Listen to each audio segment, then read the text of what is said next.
Welcome. এই ভিডিওতে আমরা আলোচনা করব সিরিয়াল ইনপুট সিরিয়াল আউটপুট অর্থাৎ সিসো শিফট রেজিস্টার সম্পর্কে। তো এখানে একটা ডায়াগ্রাম দেখানো হয়েছে। এটা একটা 4 বিট ওয়ার্ডকে স্টোর করবার জন্য যে রেজিস্টার, 4টে ফ্লিপফ্লপ দ্বারা গঠিত এমন একটা রেজিস্টার। এখানে 4টে ফ্লিপফ্লপ হলো, একটা ফ্লিপফ্লপ হচ্ছে ফ্লিপফ্লপ 3, তারপরে হচ্ছে ফ্লিপফ্লপ 2, তারপরে হলো ফ্লিপফ্লপ 1 এবং তারপরে হলো ফ্লিপফ্লপ 0। প্রথম ফ্লিপফ্লপ যেটা আছে, ফ্লিপফ্লপ 1 যেটা আছে, তার যে ডেটা ইনপুট টার্মিনাল সেটা হচ্ছে D3। ফ্লিপফ্লপ 2 এর ক্ষেত্রে সেটা হলো D2। ফ্লিপফ্লপ 1 এর ক্ষেত্রে ইনপুট টার্মিনাল হলো D1 এবং ফ্লিপফ্লপ 0 এর ক্ষেত্রে ইনপুট টার্মিনাল হলো D0। এবং প্রত্যেকটা ফ্লিপফ্লপেই একটা সেম ক্লক পালস অর্থাৎ সিঙ্ক্রোনাস ক্লক অ্যাপ্লাই করা হয়েছে। দেখো এই যে ক্লক পালসটা, এটা কিন্তু নেগেটিভ এজ ট্রিগার্ড ফ্লিপফ্লপ এগুলো প্রত্যেকটি, এবং যে ক্লক পালস অ্যাপ্লাই করা হয়েছে এটা কিন্তু সিঙ্ক্রোনাস, প্রত্যেকটাতেই কমন। আমরা এক্সটার্নালি একটাই ক্লক পালস অ্যাপ্লাই করব, ইন্টারনালি সেটা প্রত্যেকটা ফ্লিপফ্লপের সঙ্গে কানেক্টেড থাকবে। এবার আমরা এখানে যে ডেটা ইনপুটটা করব সেটা হচ্ছে সিরিয়াল ফর্মে ডেটা ইনপুট করব, এবং আউটপুট যেটা নেব সেটা হচ্ছে সিরিয়াল ফর্মেই আমরা নেব। তো আমরা জানি যখন সিসো রেজিস্টার হয় অর্থাৎ serial input serial output register হিসাবে ব্যবহার করা হয়, তখন ডেটা ইনপুট হয় একদম এন্ডে, মানে একদম প্রথমে যে রেজিস্টারটা আছে সেখান দিয়ে ডেটা ইনপুট হবে, এবং একদম ফাইনাল যে রেজিস্টার এটা হচ্ছে আমার আউটপুট রেজিস্টার। এই রেজিস্টার আউটপুট ফ্লিপফ্লপ বলা যেতে পারে এটাকে, বা এই ফ্লিপফ্লপের যে আউটপুট সেখান থেকেই আমরা আউটপুটটাকে সিরিয়ালি পেতে থাকবো। এবং যে ডেটা ইনপুট সেটাকে আমরা কিন্তু এই একদম প্রথমে যে ফ্লিপফ্লপটা আছে সেখানেই তার ইনপুট টার্মিনালই প্রোভাইড করব। তো ধরে নেওয়া যাক আমরা এখানে একটা 4 বিট একটা ডেটা ইনপুট করব, এবং সেই 4 বিট ডেটাটা কত না, 4 বিট ডেটা হলো 1111। এই 4 বিট ডেটা, তার মধ্যে 1111 যদি একটা 4 বিট ডেটা হয়, তার মধ্যে মোস্ট সিগনিফিক্যান্ট বিট কোনটা? একদম বাঁ দিকে যেটা থাকে এটাকে আমরা বলি এমএসবি, একদম ডান দিকে যেটা থাকে এটাকে আমরা বলি এলএসবি। তো মোস্ট সিগনিফিক্যান্ট হচ্ছে বাঁ দিকের ওয়ানটা, এবং ডান দিকের ওয়ানটা হচ্ছে লিস্ট সিগনিফিক্যান্ট। তো দেখো এই 1111 4 বিট ডেটা। তো তার মধ্যে একদম শুরুতেই যে লিস্ট সিগনিফিক্যান্ট বিট যেটা আছে সেই ডেটাটা এই ইনপুটে ঢুকবে, অর্থাৎ D3-তে ঢুকবে। আচ্ছা, এরপরে আমরা চলে আসছি যে সেই ডেটা কিভাবে এখানে ইনপুট হবে এবং ফাইনালি আউটপুটটা আমরা কিভাবে পাবো সেই আলোচনায় এবার আসছি। তো প্রথমে আমরা ধরে নিচ্ছি যে প্রত্যেকটা ফ্লিপফ্লপের আউটপুট ইনিশিয়ালি 0, অর্থাৎ Q3 হচ্ছে 0, Q2 হচ্ছে 0, Q1ও 0 এবং Q0ও 0। অর্থাৎ কোনো ডেটা ইনপুট প্রোভাইড করবার আগে ইনিশিয়ালি প্রত্যেকটা ফ্লিপফ্লপেরই ডেটা হচ্ছে 0 অবস্থায় রয়েছে। আমরা সেটাকে লিখেওছি। এর যে ট্রুথ টেবিল দেখো, সেখানে ক্লক, এটা হচ্ছে ক্লক পালস অ্যাপ্লাই করা হয়েছে, যেখানে ক্লকের এখানে এটা হচ্ছে কলমটা, তারপরে এখানে Q3 অর্থাৎ এই প্রথম যে ফ্লিপফ্লপ 3-র আউটপুট, Q2 অর্থাৎ এই সেকেন্ড যে ফ্লিপফ্লপ তার আউটপুট Q2, ফার্স্ট এই ফ্লিপফ্লপ 1 যেটা আছে অর্থাৎ থার্ড ফ্লিপফ্লপের যে আউটপুট সেটাকে Q1, এবং ফোর্থ ফ্লিপফ্লপ যেটা আছে তার আউটপুট Q0, সেটাকে এখানে লেখা হয়েছে। এই সিরিয়ালি এখানে লেখা হয়েছে Q3, Q2, Q1, Q0। Initially দেখো, ইনিশিয়ালি মানে কোনো ক্লক পালস অ্যাপ্লাই করবার আগে ইনিশিয়ালি আমার Q3 equal to 0, Q2 equal to 0, Q1 equal to 0 and also Q0 is equal to 0। এবং তখন কিন্তু কোনো ইনপুটও এখানে প্রোভাইড করা হয়নি। এই D3 টার্মিনালে এই যে 1111 4 বিট ডেটাটা সেটাও কিন্তু তখনও প্রোভাইড করা হয়নি। No input is given to the flip-flop. এবার কি হচ্ছে, আমরা ধরো এখানে একটা ডেটা ইনপুট 1111 4 বিট একটা ডেটা প্রোভাইড করলাম, তাহলে সেইটা কিভাবে এর আউটপুটগুলোকে চেঞ্জ করে সেটা এবার দেখব। তো এর একটা ওয়েব ফর্মও আমরা এখানে সাথে সাথে দেখতে থাকবো। তো ওয়েব ফর্মটা লক্ষ্য করো, এখানে একটা ক্লক পালস প্রথমে দেখানো হয়েছে। এই ক্লক পালসের এটা হলো লজিক 0 লেভেল, মানে হচ্ছে লো লেভেল, আর এটা হচ্ছে হাই লেভেল, মানে এটা হচ্ছে লজিক 0, এটা হচ্ছে লজিক 1, আবার লজিক 0, লজিক 1।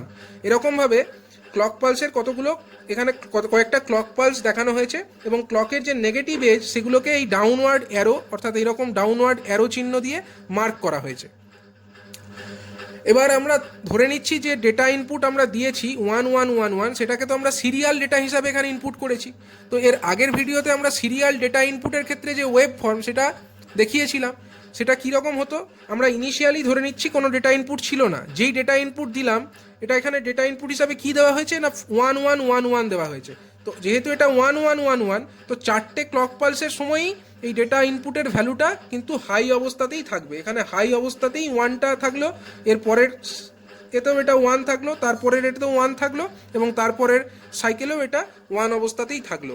যদি এখানে আমরা 1111 এর পরিবর্তে 1011 দিতাম তাহলে কি হতো? সাপোজ একটা ক্লক পালসের সময় এটা হাই থাকতো, হাই অবস্থাতে থাকতো। যদি 10 হতো তাহলে এই জায়গায় গিয়ে এটা আবার লো হয়ে যেত, লো থাকতো, এবং তারপরে যদি আবার 1 হতো তাহলে ক্লক পালসের এখানে গিয়ে 1 থাকতো এবং 1 অবস্থাতেই এখানেও থাকতো। অর্থাৎ 1011 হলে আমার সাইকেলটা হতো এখানে 1, তারপরে এখানে 0 থাকতো, আবার 1 হতো, আবার 1 অবস্থাতেই থাকতো। এইরকমভাবে ডেটা ইনপুটটা হতো। অর্থাৎ আমরা যেরকম ডেটা এখানে ইনপুট হিসাবে দেবো সেরকম আমার এই ওয়েব ফর্মের প্যাটার্নগুলো চেঞ্জ হতে থাকবে। তো এখানে যেহেতু আমরা 1111 ইনপুট হিসাবে দিয়েছি, তো তার জন্য আমার 4টে ক্লক পালসের সময়ই কিন্তু এই যে ডি ইনপুট, অর্থাৎ যেটাকে আমরা প্রথম যে ফ্লিপ ফ্লপ তার ইনপুট হিসাবে প্রোভাইড করেছি, সেটা কিন্তু 4টে ক্লক পালসের সময়ই হাই অবস্থাতেই থাকছে। এবার দেখো, যখন ক্লক পালস অ্যাপ্লাই করা হবে তখন কি হবে, এরপরে আমরা ক্লক পালস অ্যাপ্লাই করার জায়গাতে আসছি। তো ক্লক পালস যখনই অ্যাপ্লাই করা হবে তখন এই ফ্লিপফ্লপের আউটপুট অবশ্যই পরিবর্তন হবে, এবং সেই পরিবর্তনটা হবে এই ফ্লিপফ্লপের যে ইনপুট ডেটা, অর্থাৎ D3, D2, D1, D0 এদের ভ্যালুগুলোর ওপরে নির্ভর করে। তো প্রথমে আমার Q3, Q2, Q1, Q0 প্রত্যেকটি 0 ছিল, এবং এখানে আমরা একটা ডেটা ইনপুট 1111 প্রোভাইড করেছি। তার মানে এই 1টা আমার D3-তে চলে এসছে, এই লিস্ট সিগনিফিক্যান্ট বিটের 1টা D3-তে চলে এসছে। মানে D3 সমান এখন 1, D2 সমান কত হবে? আগে Q3-র ভ্যালু কত আছে? এখন 0 আছে। তার মানে Q3-র ভ্যালু যা আছে D2-র ভ্যালু তাই হবে। তার মানে D2-র ভ্যালুও 0, D1-এর ভ্যালু Q2-এর যা ভ্যালু আছে তাই হবে। Q2-র ভ্যালু কত আছে? 0 আছে, তার জন্য D1-এর ভ্যালুও 0। আর D0 এর ভ্যালু কত হবে? Q1-এর যা ভ্যালু আছে, মানে 0 আছে, তার জন্য D0 হচ্ছে 0। তার মানে D0 হচ্ছে 0, D1ও 0, D2ও 0, অনলি D3 হচ্ছে 1। তাহলে যখন ক্লক পালস অ্যাপ্লাই করা হবে তখন খালি আমার এই Q3টা চেঞ্জ হবে, কারণ এর ক্ষেত্রে D = 1 আছে, তার জন্য এর Q3 = 1 হয়ে যাবে।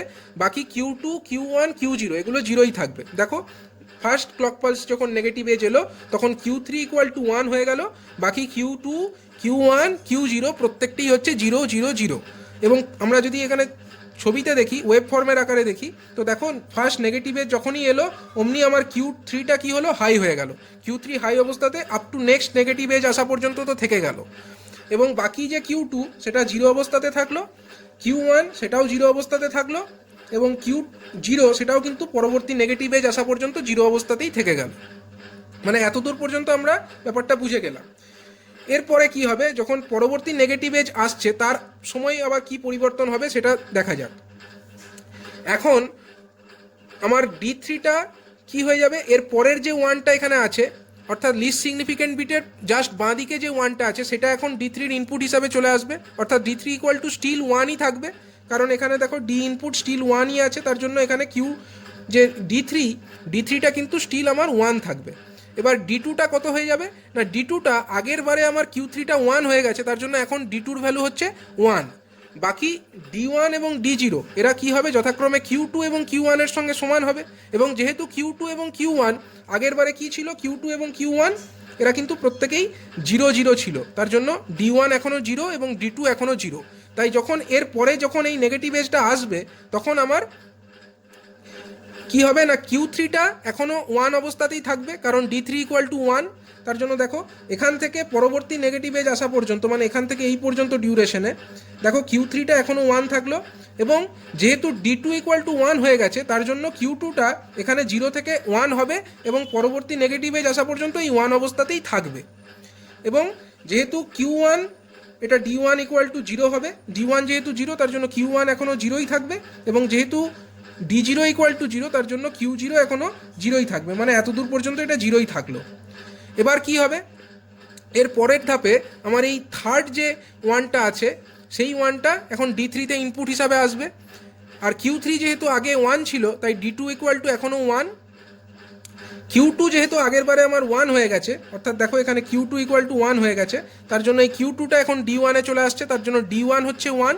Q1 কিন্তু এখনও 0 আছে, Q1 এখনও 0 আছে, যে কারণে D0 হচ্ছে এখনও 0 অবস্থাতেই থাকবে। মানে এই যে নেগেটিভ এজ এই সময় আমার কি হচ্ছে, যেহেতু D3 1, D2 1, D1 হচ্ছে 1, অনলি D0 0 অবস্থায় আছে, তাই এই নেগেটিভ এজ আসবার সময় কি হবে, আমার এই কিউ থ্রিটা ডি থ্রির সঙ্গে সেম অর্থাৎ 1 অবস্থাতেই থাকবে।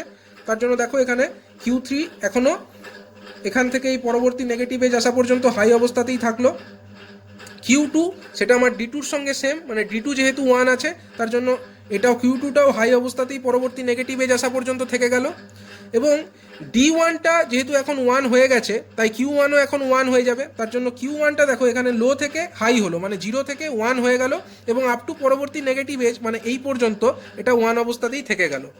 খালি আমার যেহেতু ডি জিরোটা এখনও 0 তার জন্য কিউ জিরোটা 0ই থাকবে। তার জন্য এখান থেকে এই পর্যন্ত অর্থাৎ নেক্সট নেগেটিভ এজ আসা পর্যন্ত আমার কিউ জিরোটা কিন্তু 0 অবস্থাতেই থেকে গেল। তো এখানে যেটা আমরা ট্রুথ টেবিল সেখানে দেখিয়েছি, এখন আমার Q three equal to 1, Q two equal to 1, Q one equal to 1, Q zero equal to 0। এবার কি হচ্ছে, একদম মোস্ট সিগনিফিকেন্ট যে ওয়ানটা আছে, মোস্ট সিগনিফিকেন্ট বিট হিসাবে যে ওয়ানটা আছে সেটা এখন ডি থ্রিতে ইনপুট হিসাবে আসছে। আর ডি টু সমান কি হচ্ছে, আগের স্টেজে কিউ থ্রির ভ্যালু কত ছিল, 1 ছিল, তার জন্য ডি টু ইকুয়াল টু 1। আগের স্টেজে আমার কিউ টুর ভ্যালু কত ছিল, 1 ছিল, তার জন্য এখন ডি ওয়ান ইকুয়াল টু 1। এবং আগের স্টেজে আমার কিউ ওয়ানের ভ্যালুও 1, যে কারণে ডি জিরোটাও আমার এখন 1 হয়ে গেল। তার মানে এই যে নেগেটিভ এজ যখন এলো তখন কিন্তু আমার D three, D two, D one এবং ডি জিরো এই চারটে ইনপুটই 1 হয়ে গেছে। মানে এই নেক্সট যে নেগেটিভ এজ, এই নেগেটিভ এজ এলে কিন্তু আমার এই যে নেগেটিভ এজ, এই নেগেটিভ এজ এলে কিন্তু আমার প্রত্যেকটা যে ফ্লিপ ফ্লপ তাদের আউটপুটই কিন্তু 1 হয়ে যাবে। মানে কিউ থ্রিও 1, কিউ টুও 1, কিউ ওয়ানও 1 এবং কিউ জিরোও 1। তো এখানে দেখো কিউ থ্রি তো অলরেডি 1 ছিল, সেটা সেই 1 লেভেলটাকে মেনটেন রাখলো। কিউ টু এটাও অলরেডি 1 ছিল, সেই 1 লেভেলটাকে মেনটেন রাখলো। কিউ ওয়ান সেটাও 1 ছিল, তার 1 লেভেলকে মেনটেন রাখলো। এবং কিউ জিরো যেটা লো ছিল বা 0 ছিল সে কিন্তু 0 থেকে হাই হয়ে সেই 1 লেভেলটাকে মেনটেন রাখলো। তো এইভাবে এই ডেটা ট্রান্সফারের প্রসেসটা দেখো এখানে 1 1 1 1 হয়ে গেল। এইভাবে আমার যে সিরিয়াল ডেটাটা আমরা এখানে দিলাম 1 1 1 1, সেই ডেটাটা কিন্তু প্রত্যেকটা ফ্লিপফ্লপের আউটপুটের মধ্যে স্টোর হয়ে গেল।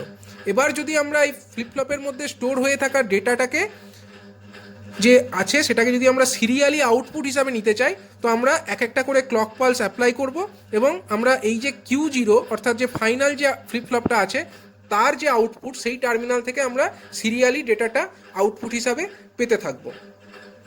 তো এখানে আমাদের যে ডেটা স্টোর করবার জন্য দেখো কটা ক্লক পালসের প্রয়োজন হলো। আমাদের কিন্তু এখানে 1 2 3 4টে এই 4 বিট ডেটাকে অর্থাৎ 1 1 1 1 এই 4 বিট ডেটাকে স্টোর করবার জন্য আমাদের এখানে 4টে ক্লক পালসের প্রয়োজন হলো। এবং এই যে ডেটাটা লক্ষ্য করো কিভাবে শিফটিংটা হচ্ছে।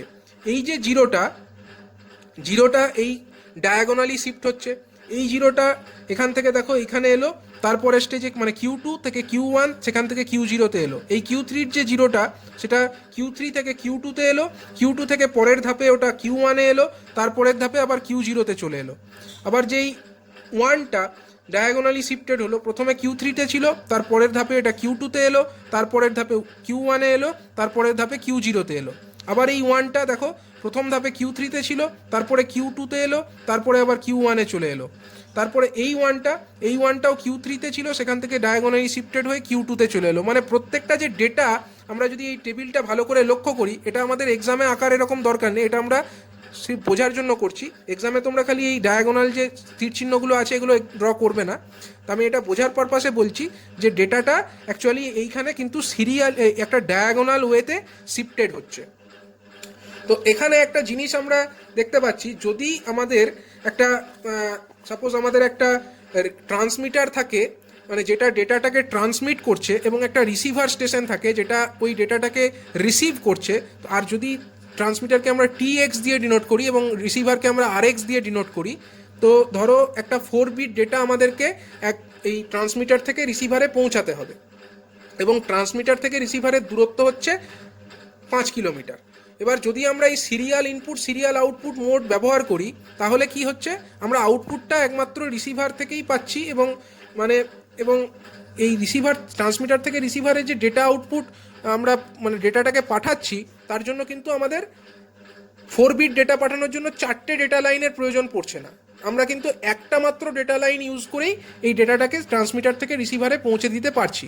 তো দূরত্ব যদি তোমার এখান থেকে এই পর্যন্ত, ট্রান্সমিটার থেকে রিসিভার পর্যন্ত সাপোজ 5 কিলোমিটার দূরত্ব আছে, তো যদি আমরা ডেটাটাকে সিরিয়াল ওয়েতে না পাঠিয়ে আমরা প্যারালাল ওয়েতে পাঠাতাম তাহলে কি হতো? তাহলে আমাদেরকে 4টে ডেটা পাঠানোর জন্য 4টে ডেটা লাইনের প্রয়োজন হতো। মানে আমাদেরকে টোটাল 5 × 4 5 কিলোমিটার ইন্টু 4টে লাইন আমাদেরকে টানতে হতো, মানে 20 কিলোমিটার টোটাল আমার তার লাগতো। কিন্তু যেহেতু এখানে আমরা সিরিয়াল ওয়েতে ট্রান্সমিটটা করছি, তার জন্য আমাদের একটা তার ইউজ করলেই হচ্ছে, মানে 5 কিলোমিটার তার টানলেই আমার কাজটা হয়ে যাচ্ছে। তো এই ওয়েতে যদি আমরা ট্রান্সমিটটা করি, ডেটা ট্রান্সমিশনটা আমরা যদি সিরিয়াল ওয়েতে করি, তাহলে কিন্তু আমাদের কন্ডাক্টরের যে মানে ডেটা ট্রান্সফারের জন্য যে আমাদের তারের প্রয়োজন, সেই তারের অ্যামাউন্টটা, একটা খরচাটা কিন্তু অনেক কমে যাচ্ছে।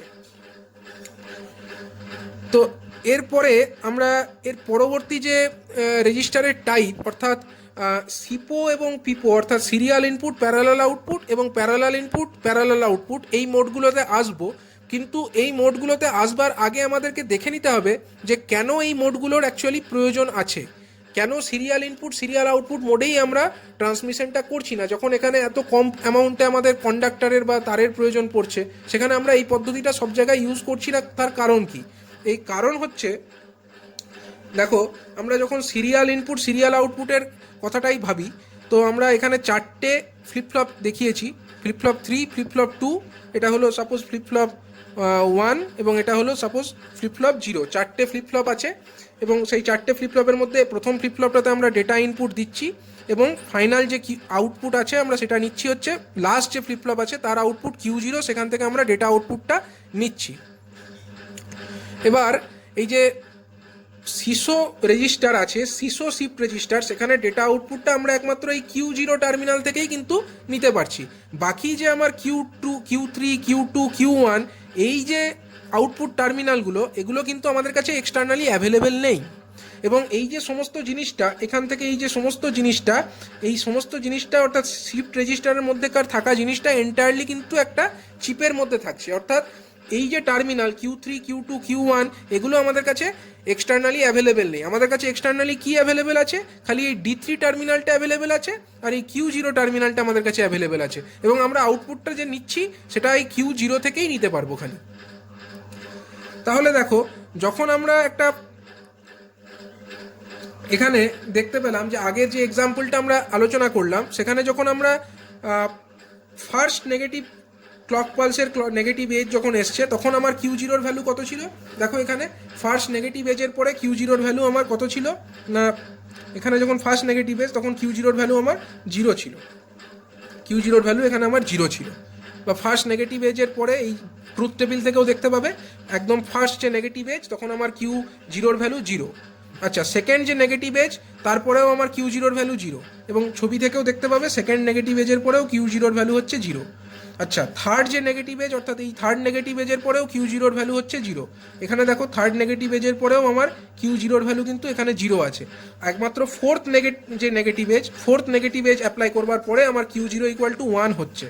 ফোর্থ নেগেটিভ এজ অ্যাপ্লাই করবার পরে Q0 = 1 হচ্ছে। কিন্তু আমাকে এখানে স্টোর করতে হবে কি 1 1 1 1, এবং এই যে 1 1 1 1 আমরা স্টোর করলাম, সেটাকেই আমরা এই Q0 থেকে আউটপুট হিসাবে পেতে চাইছি।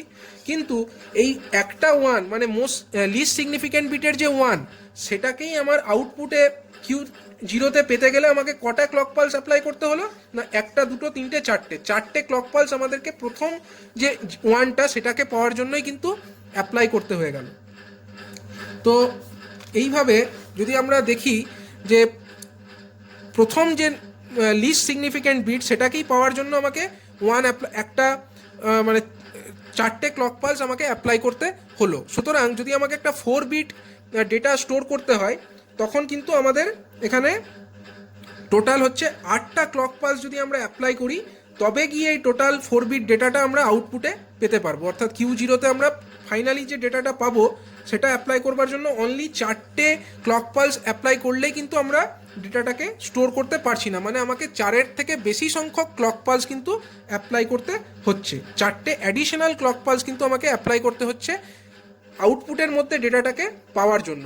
4টে ক্লক পালস কেন দরকার হয়েছিল? 4টে ক্লক পালস দরকার হয়েছিল এই যে Q3, Q2, Q1, Q0-র মধ্যে ডেটাটাকে স্টোর করার জন্য। এই যে 1 1 1 1 এই যে 4 বিট ডেটা, এটাকে এই যে চারটে flip flop Q3, Q2, Q1, Q0 তাদের আউটপুট, সেখানে স্টোর করবার জন্যই আমাকে চারটে ক্লক পালস তার দরকার হয়েছিল। কিন্তু এই যে আউটপুট থেকে আমরা ডেটাটাকে নিচ্ছি, সেখান থেকে ডেটা আউটপুট পাওয়ার জন্য কিন্তু কেবলমাত্র চারটে ক্লক পালসই যথেষ্ট নয়, চারের থেকে আরও অ্যাডিশনাল চারটে ক্লক পালস আমাদেরকে আরও দরকার হয়ে পড়ছে এই ফাইনাল আউটপুটটাকে আমরা যখন Q0 থেকে পেতে চাইছি তখন। তো এইটা হচ্ছে একটা major disadvantage of the SISO shift register বা serial input serial output shift রেজিস্টারের ক্ষেত্রে এটা হচ্ছে কিন্তু একটা মেজর ডিসঅ্যাডভান্টেজ।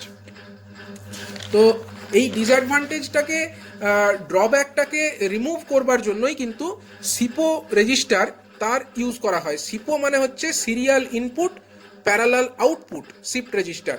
তো দেখে নেওয়া যাক এই সিপো অর্থাৎ serial input parallel output shift register কিভাবে ফাংশন করে। তো এখানে একটা ডায়াগ্রাম দেখানো হয়েছে, দেখো এখানে আগের ডায়াগ্রামের মতোই, অর্থাৎ চারটে ফ্লিপ ফ্লপ নিয়ে গঠিত একটা রেজিস্টার। এখানে হচ্ছে এটা ফ্লিপ ফ্লপ 3, এটা ফ্লিপ ফ্লপ 2, এটা ফ্লিপ ফ্লপ 1 এবং এটা হলো ফ্লিপ ফ্লপ 0।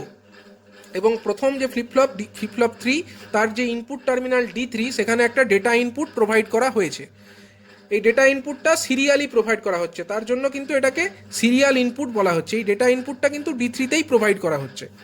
এবার এই ক্লক পালস দেখো, প্রত্যেকটা ফ্লিপ ফ্লপই হচ্ছে নেগেটিভ এজ ট্রিগার্ড এবং তাদের যে ক্লক পালস সেটা হচ্ছে এক্সটার্নালি একটা ক্লক অ্যাপ্লাই করা হচ্ছে এবং সেই ক্লকটা সিঙ্ক্রোনাস ক্লক। এবং প্রত্যেকটা ফ্লিপ ফ্লপের যে ক্লক পালস সেটা হচ্ছে সিঙ্ক্রোনাইজড আছে এবং ইন্টারনালি এই ক্লক পালসগুলো কানেক্টেড আছে। তো আগের যে কনফিগারেশন অর্থাৎ serial input serial output shift register, তার সঙ্গে পার্থক্যটা দেখো। এখানে কিন্তু এই Q3 টার্মিনাল থেকে একটা লাইন অ্যাভেলেবেল আছে চিপের বাইরে। এই যে টোটাল ডটেড লাইনের মধ্যে যে জিনিসটা, এটা কিন্তু একটা চিপের মধ্যে থাকবে এবং বাইরে থেকে যেগুলো দেখানো হয়েছে এই ডি ইন বা ক্লক এবং এই যে টার্মিনালগুলো Q3, এখান থেকে Q2, এখানে Q1, এখান থেকে Q0, এই টার্মিনালগুলো আমার এক্সটার্নালি অ্যাভেলেবেল থাকবে। চিপের বাইরে আমরা এই টার্মিনালগুলো পাবো। তো এখানে দেখো প্রত্যেকটা ফ্লিপ ফ্লপের যে আউটপুট অর্থাৎ Q3, Q2, Q1, Q0 এগুলোও আমার এক্সটার্নালি অ্যাভেলেবেল আছে। যদিও serial input serial output shift রেজিস্টারের ক্ষেত্রে কিন্তু অনলি একটা টার্মিনাল, এই Q0 টার্মিনালটাই আমার এক্সটার্নালি অ্যাভেলেবেল ছিল, যদিও এখানে কিন্তু আমার চারটে টার্মিনালি এক্সটার্নালি অ্যাভেলেবেল আছে। তো এখানে সুবিধাটা কি হচ্ছে, আমরা যখন চারটে বিট অ্যাপ্লাই করছি, আগের যে ছবি সেটা যদি দেখো, এখানে যখন আমরা চারটে বিট অ্যাপ্লাই করছি, এর প্রসেসটা পুরোটাই সিরিয়াল ইনপুট সিরিয়াল আউটপুটের মতোই হবে এবং চারটে ক্লক পালস যখন আমরা অ্যাপ্লাই করছি একটা 4 বিট ডেটাকে স্টোর করবার জন্য, তখনই কিন্তু আমার Q3, Q2, Q1, Q0 চারটে ক্লক পালস অ্যাপ্লাই করবার পরেই 1 1 1 1 হয়ে যাচ্ছে। মানে যদি আমরা 1 1 1 1কে স্টোর করতে চাই, তো তার জন্য চারটে ক্লক পালস আমাদের প্রয়োজন হচ্ছে। এবং চারটে ক্লক পালস অ্যাপ্লাই করবার পরেই আমরা যদি এখান থেকে আউটপুটটা নিয়ে নিই এই Q3, Q2, Q1, Q0, তাহলে আমরা ডেটা ইনপুট যেটা সিরিয়ালি আমরা প্রোভাইড করেছি এই D3-র মধ্যে, ডি ইন হিসাবে যে ডেটাটা আমরা প্রোভাইড করেছি, সেই ডেটাটা কিন্তু আমরা Q3, Q2, Q1, Q0-র মধ্যে পেয়ে যাব। তার জন্য আমাদেরকে কটা ক্লক পালস অ্যাপ্লাই করতে হচ্ছে না, চারটে ক্লক পালস অ্যাপ্লাই করতে হচ্ছে। কিন্তু সিরিয়াল ইনপুট সিরিয়াল আউটপুটের ক্ষেত্রে কিন্তু আমরা চারটে ক্লক পালসে খালি স্টোর করতে পারছিলাম এবং ফাইনাল আউটপুটটা সেখানে যেহেতু আমরা একমাত্র Q0 এই টার্মিনাল থেকে আউটপুটটা নিচ্ছিলাম, তার জন্য কিন্তু সেখানে অ্যাডিশনাল আরও চারটে ক্লক পালসের দরকার হয়ে পড়ছিল। কিন্তু এই সিরিয়াল ইনপুট প্যারালাল আউটপুট কনফিগারেশনে আমাদের চারটে ক্লক পালসেই আমরা ডেটাটাকে এখানে স্টোর করে আউটপুটটা পেয়ে যাচ্ছি। তার জন্য এই দিক থেকে দেখতে গেলে এই সিরিয়াল ইনপুট প্যারালাল আউটপুট রেজিস্টারটা কিন্তু more advantageous as compare to serial input serial output register. এরপরে আমরা একটা কনফিগারেশন দেখে নেব। সেই কনফিগারেশনটা হচ্ছে parallel input parallel output shift register, বা এটাকে অনেক সময় বাফার রেজিস্টারও বলা হয়ে থাকে। তো দেখে নাও, যখন parallel input parallel output shift register হবে তখনও চারটে আমার ফ্লিপ ফ্লপ আছে। আমরা এখানে চারটে ফ্লিপ ফ্লপ নিয়েই একটা রেজিস্টারকে দেখাচ্ছি। তো দেখো এখানে একটা ফ্লিপ ফ্লপ, এটাকে আমরা বলছি সাপোজ ফ্লিপ ফ্লপ 3, যার হচ্ছে ইনপুট হচ্ছে D3 এবং আউটপুট হচ্ছে Q3। তারপরের যে রেজিস্টার, এটাকে তারপরের যে ফ্লিপ ফ্লপ সেটাকে আমরা বলছি ফ্লিপ ফ্লপ 2, ইনপুট হচ্ছে D2, আউটপুট হলো Q2। তারপরের যে ফ্লিপ ফ্লপ সেটাকে আমরা বলছি সে ফ্লিপ ফ্লপ 1, তার ইনপুট হলো D1 এবং আউটপুট হলো Q1। এবং নেক্সট যে ফ্লিপ ফ্লপ সেটাকে আমরা সাপোজ বলছি ফ্লিপ ফ্লপ 0, তার ইনপুট হলো D0 এবং আউটপুট হলো Q0। তো এখানে দেখো প্রত্যেকটা যে ফ্লিপ ফ্লপ আছে, প্রত্যেকটা ফ্লিপ ফ্লপেরই ক্লক হচ্ছে একসঙ্গে কানেক্টেড। এই ফ্লিপ ফ্লপেরও ক্লক, এইটারও ক্লক, এবং এইটারও ক্লক এবং এইটারও ক্লক, এটা হচ্ছে এক্সটার্নালি একটা সিঙ্গেল ক্লক পালসই অ্যাপ্লাই করা হচ্ছে, মানে এই ফ্লিপফ্লপগুলো সব সিঙ্ক্রোনাস ক্লক অ্যাপ্লাই করা হচ্ছে এগুলোর মধ্যে। এবার যেহেতু এই কনফিগারেশনটা হচ্ছে প্যারালাল ইনপুট প্যারালাল আউটপুট, তার মানে ডেটা যে প্রোভাইড করা হবে সেই ডেটাটা প্রোভাইড করা হবে প্যারালালি। মানে এই যে এখানে চারটে আমার ফ্লিপফ্লপ আছে, তাদের যে চারটে ইনপুট টার্মিনাল, এই প্রথম D3 এর এই ফ্লিপফ্লপ 3 ক্ষেত্রে D3 হচ্ছে ইনপুট টার্মিনাল, এই ফ্লিপফ্লপ 2 এর ক্ষেত্রে D2 হচ্ছে ইনপুট টার্মিনাল, ফ্লিপফ্লপ 1 এর ক্ষেত্রে D1 হচ্ছে ইনপুট টার্মিনাল এবং ফ্লিপফ্লপ 0 এর ক্ষেত্রে D0 হচ্ছে আমার ইনপুট টার্মিনাল। তো আমরা যে 4 বিট ডেটা এখানে স্টোর করতে চাইছি, সাপোজ আমরা একটা 4 বিট ডেটা এখানে স্টোর করতে চাই, সেই ডেটাটা হচ্ছে 1011। তাহলে আমরা কি করব, এই যে মোস্ট সিগনিফিক্যান্ট মানে 1টাকে আমরা এখানে অ্যাপ্লাই করে দেবো 1, তারপরে 0টাকে আমরা D2তে, মানে 1টাকে আমরা D3তে অ্যাপ্লাই করলাম, D2তে আমরা 0কে অ্যাপ্লাই করলাম। সাপোজ আমরা 1011 এই 4 বিট ডেটাকে এখানে স্টোর করতে চাই, তার জন্য কি করতে হবে, প্রথম যে 1 মোস্ট সিগনিফিক্যান্ট সেটাকে আমরা এই D3তে কানেক্ট করে দিলাম, তারপরে যে 0, তার মানে এখানে আমরা 1 অ্যাপ্লাই করলাম, এখানে আমরা 0 অ্যাপ্লাই করলাম, এখানে 1 অ্যাপ্লাই করলাম এবং এখানে আমরা 1 অ্যাপ্লাই করব। তো এইভাবে আমরা ইনপুট ডেটাগুলো প্রত্যেকটা ফ্লিপফ্লপের মধ্যে সেপারেটলি অ্যাপ্লাই করব। এবং যখনই আমরা একটা ক্লক পালস অ্যাপ্লাই করব, ক্লক পালস অ্যাপ্লাই করলে কি হবে না, এই আউটপুটগুলো চেঞ্জ হয়ে যাবে। প্রত্যেকটা ফ্লিপফ্লপ কি আছে, এটা ফ্লিপফ্লপ 3, ফ্লিপফ্লপ 2, ফ্লিপফ্লপ 1, ফ্লিপফ্লপ 0, এদের প্রত্যেকেরই আউটপুট চেঞ্জ হবে কখন, যখনই ক্লক পালস অ্যাপ্লাই করে ক্লক পালসের নেগেটিভ এজ আসবে তখন, কারণ প্রত্যেকটা ফ্লিপফ্লপই দেখো নেগেটিভ এজ ট্রিগার্ড। এই যে বাবল দেখানো আছে এর মানেই হচ্ছে প্রত্যেকটি ফ্লিপফ্লপ হলো নেগেটিভ এজ ট্রিগার্ড ফ্লিপফ্লপ। তো নেগেটিভ এজ ট্রিগার্ড ফ্লিপফ্লপে কি হয়, যখনই আমার negative edge of the clock pulse আসে তখনই এর আউটপুটগুলো চেঞ্জ হয়ে যায়। এবং সেই চেঞ্জ অফ আউটপুটটা কিসের ওপরে ভিত্তি করে হয় না, ইনপুট, এই যে ডি ইনপুটগুলো আছে, ডি ফ্লিপফ্লপের ক্ষেত্রে ডি ইনপুটের ভ্যালু যা হবে আউটপুটও তাই হবে। তাহলে যদি আমার এখানে নেগেটিভ এজ আসে, প্রথম নেগেটিভ এজ আমরা এখানে ছবিতে দেখিয়েছি, প্রথম নেগেটিভ এজের যদি আসে, ধরো একটা ক্লক পালস এখানে দেখানো হলো, এই ছবি, এটা হলো ক্লক পালসের ছবিটা, এটা হচ্ছে ক্লক পালসের লজিক 0, এটা হলো লজিক 1 লেভেল, লজিক 1 লেভেল। এবং দেখো যখনই হাই থেকে লো হয়েছে এই জায়গায় একটা ডাউনওয়ার্ড অ্যারো দেখানো হয়েছে, তার মানেই হচ্ছে এটা নেগেটিভ এজ ট্রিগার্ড ফ্লিপফ্লপ। তো এখানে আমরা কি করেছি না 1011 ডেটাটা প্রোভাইড করেছি, তার মানে আমার D3 সমান কি আছে, D3 সমান ক্লক পালসের আগেই আমরা D3কে হাই করে দিলাম, কারণ D3 ইকুয়াল টু কত, আমার 1 আছে। আর D0 সমান আমার কত আছে, D0 সমান 0 আছে, তার জন্য D0কে আমরা লোই রাখলাম ক্লক পালসের আগে। আচ্ছা D2 সমান, সরি D1 সমান কত আছে, D1 সমান হচ্ছে 1, তার মানে এই যে ক্লক পালসের নেগেটিভ এজ তার আগে আমরা D1কে প্রথমে লো থেকে হাই করে দিলাম। আমরা ইনিশিয়ালি সবকটাকেই লো অ্যাজিউম করে নিয়েছিলাম, তো ক্লক পালসের আগে আমাদেরকে ব্যাপারটা কনসিডার করতে হবে। দেখো এখানে ক্লক পালসের আগে কিন্তু আমরা এই ক্লক পালসের যে নেগেটিভ এজ তার আগে কিন্তু আমরা D1কে হাই করে দিয়েছি, যেহেতু এখানে আমার D1 ইজিক্যাল টু 1 আছে এবং একইভাবে D0 সেটা সমানও 1 আছে, তার জন্য D0কেও আমরা কিন্তু ক্লক পালসের নেগেটিভ এজ আসবার আগে 1 অবস্থায় রেখেছি। তো এইটা হয়ে গেল আমাদের ওয়েব ফর্মের দিক থেকে যদি আমরা দেখি। এবার যখনই আমরা negative edge of the first clock pulse আসবে তখনই কি হবে, দেখো এখান থেকে আমরা দেখতে পাচ্ছি যে এই যে Q3 সমান কি হয়ে যাবে, D3 হয়ে যাবে, Q2 সমান কত হয়ে যাবে, D2 হয়ে যাবে, এবং Q1 সমান D1 হয়ে যাবে এবং Q0 সমান D0 হয়ে যাবে। এবার যেহেতু আমার D3 সমান 1 আছে, তার মানে Q3 সমান কত হয়ে যাবে, Q3 সমান 1 হয়ে যাবে, Q3 সমান 1 হয়ে গেল। Q2 সমান D2 সমান কত আছে, 0 আছে, তার মানে Q2 সমান 0 হয়ে যাবে এবং Q1 সমান D1 যা আছে তাই হবে। D1 কত আছে, এখানে 1 আছে, তার মানে Q1টা আমার 1 হয়ে যাবে, Q1টা 1 হয়ে যাবে এবং Q0টা কত হবে না D0 সমান যা আছে তাই হবে, এখানে D0 সমান 1 আছে, তার মানে Q0টাও আমার 1 হয়ে যাবে। তো আমরা আউটপুটে কি পেয়ে যাব, Q3, Q2, Q1, Q0, এটাই হচ্ছে আমার আউটপুট। এবং এই আউটপুটটা কিভাবে নেওয়া হয়েছে, দেখো প্যারালালি নেওয়া হয়েছে, আমরা কিন্তু প্রত্যেকটা ফ্লিপফ্লপ থেকেই একটা করে আউটপুট পেয়েছি, তার জন্য এই ধরনের আউটপুটটাকে আমরা বলবো প্যারালাল আউটপুট। এবং এই প্যারালাল আউটপুটটা আমরা Q3, Q2, Q1, Q0 এই হিসাবে পাচ্ছি। এবং আমরা দেখতে পাচ্ছি যে এখানে Q3 সমান আমরা D3তে যেটা প্রোভাইড করেছিলাম সেটা হয়ে গেল, Q2 সমান D2তে যে ডেটাটা প্রোভাইড করেছিলাম সেটা হয়ে গেল, Q1 সমান D1 এ যে ডেটা আমরা প্রোভাইড করেছিলাম সেটা হয়ে গেল এবং Q0 সমান D0তে যে ডেটা আমরা প্রোভাইড করেছিলাম সেটা হয়ে গেল। অর্থাৎ আমরা এই যে 4 বিট প্যারালাল ডেটা যেটাকে আমরা প্রোভাইড করেছি ইনপুটে, সেই ডেটাটাকে আমরা প্যারালাল ফর্মেই আউটপুট হিসাবে পাচ্ছি। এবং এই যে ডেটা যেটাকে আমরা আউটপুট হিসাবে পাচ্ছি সেটা পাওয়ার জন্য আমাদেরকে কিন্তু কেবলমাত্র একটা সিঙ্গেল ক্লক পালস অ্যাপ্লাই করলেই হচ্ছে।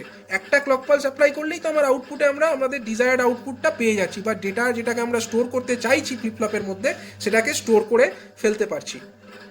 সুতরাং এটা হচ্ছে একটা major advantage of the D flip-flop, যেখানে আমরা কিন্তু একটা সিঙ্গেল ক্লক পালস ইউজ করেই আমাদের যে ডিজায়ার্ড ডেটা সেটাকে আমরা একটা সিঙ্গেল ক্লক পালসের মাধ্যমেই আমরা ফ্লিপফ্লপটাকে অপারেট করাতে পারছি, এবং আমাদের যে ডিজায়ার্ড ডেটা ইনপুট হিসাবে দিচ্ছি সেটাকেই আউটপুটের মধ্যে আমরা স্টোর করে নিতে পারছি। তো এই কারণে এটা হচ্ছে major advantage of the parallel input parallel output shift register. এই parallel input parallel output shift parallel, এটাকে শিফট রেজিস্টার বলা হবে না, parallel input parallel output register, not shift register. এটা হচ্ছে it is a storage register, এটা হচ্ছে একটা স্টোরেজ রেজিস্টার, অথবা এটাকে কিন্তু বাফার রেজিস্টারও বলা হয়।